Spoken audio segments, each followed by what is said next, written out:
I tested the most insane PlayStation 2 emulator on iPhone, and I genuinely didn't expect this to work. No jailbreak and smooth gameplay, and somehow I'm running full PlayStation 2 games right here. And this isn't cloud gaming. Nothing is being streamed. You can install real PlayStation 2 game files directly onto your iPhone and play them here. Fully offline and fully on device. But this one actually works even iOS 26. And if you stay till the end, I'll show you exactly how to install it and make it run smoothly on your iPhone, even iPad. Let me show you how to do it. So if you want to install a PS2 emulator on your iPhone, you can use iPSX2. iPSX2 is a PlayStation 2 emulator built specifically for iOS. And it's actually based on a port of well-known PC emulators like PSX2 and ARMSX2. First, you need a computer to install iPSX2. This can be Windows, Mac, or Linux. Next, there are actually a lot of tools you can use to install iPSX2. But in this video, I'm using iLoader, because right now, it's one of the simplest and most straightforward methods. Just go to the iLoader website and download it. Make sure you choose the version that matches your operating system. Now, before you run it, there's one important requirement. If you're using Windows, you'll need to install iTunes first, since it's required for iLoader to work properly. Now, the overall process is basically the same on Windows, Mac, and Linux. The only difference is the requirements to run it. But in this video, I'm using the Mac version, which is much simpler. You can just install it, open the app, and you're ready to go. Next, open iLoader on your computer. Then connect your iPhone to your computer using a USB cable. Once it's connected, open iLoader and sign in with your Apple ID. This is required so iLoader can install the app onto your device. After that, download the iPSX2 IPA file. I'll leave the download link in the description below, so you can easily find it. Once the file is downloaded, go back to iLoader.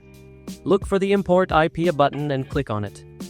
Then select the iPSX2 IPA file you just downloaded. After that, iLoader will begin installing the app onto your iPhone. Just wait for the process to finish, and you'll see iPSX2 appear on your device. Next, you'll need to install Stik Debug to allow iPSX2 to run with JIT. JIT helps improve performance, so your games run much smoother. Go ahead and download the Stik Debug IPA file as well. I'll leave the link in the description below. Once it's downloaded, just install it using the same method through iLoader. Once both apps are installed, go back to your iPhone and trust them first. Open Settings, then go to General. Scroll down to VPN and Device Management. Find your Apple ID profile.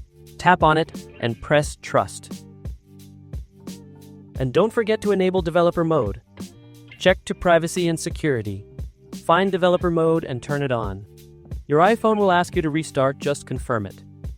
Then you can now open iPSX2 and Stik Debug.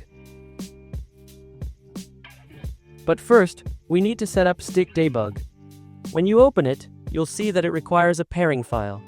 To add that, go back to iLoader on your computer. Then go to the Manage Pairing File section and click Place Pairing File to Stik Debug. This will automatically send the pairing file to your iPhone. Once that's done, you can go back to Stik Debug and continue the setup. Next, to enable JIT in Stik Debug and connect it to iPSX2, you'll need to use LocalDevVPN. Go ahead and download it from the App Store. Once it's installed, open the app, tap Connect, and allow the VPN configuration when prompted. After that, the VPN will be active in the background. Now go back to Stik Debug. You'll see a list of apps inside Stik Debug. Find iPSX2 and tap on it to enable JIT.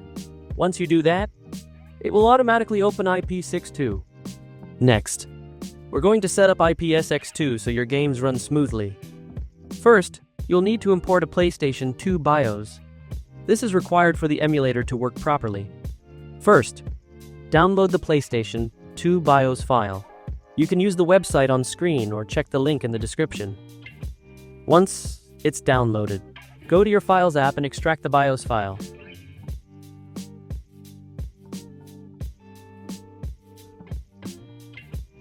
After that, select all the BIOS files, copy or move them.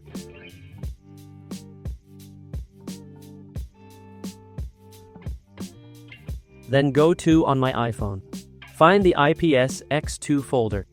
Open the BIOS folder and paste all the BIOS files there. Once that's done, go back to iPSX2 and tap refresh. Now you should see the BIOS detected and ready to use. Once the BIOS is detected, now we're ready to import a PlayStation 2 game. First, make sure you already have a PS2 game file, usually in ISO format. After that, go to your Files app, then move your game file into the iPSX2 folder, and open the ISO folder. Paste or move your game file there. Go back to iPSX2, tap refresh, and your game will appear in the library. Next, open Stik Debug again and find iPSX2 in the app list. Then press and hold on it and tap Assign Script. After that, select the UTM Dolphin script. And once it's set, tap iPSX2 again to enable JIT. If you want, you can also copy my settings for better performance.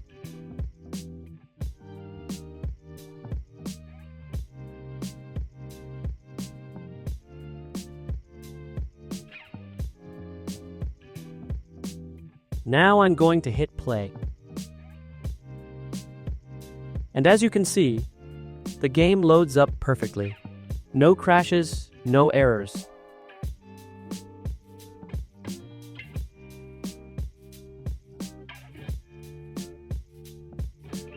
Everything just works. The performance is smooth. The controls are responsive. And the gameplay feels really stable. Even during heavier scenes, it still holds up really well. This is running directly on the iPhone. Not streamed, not connected to anything else.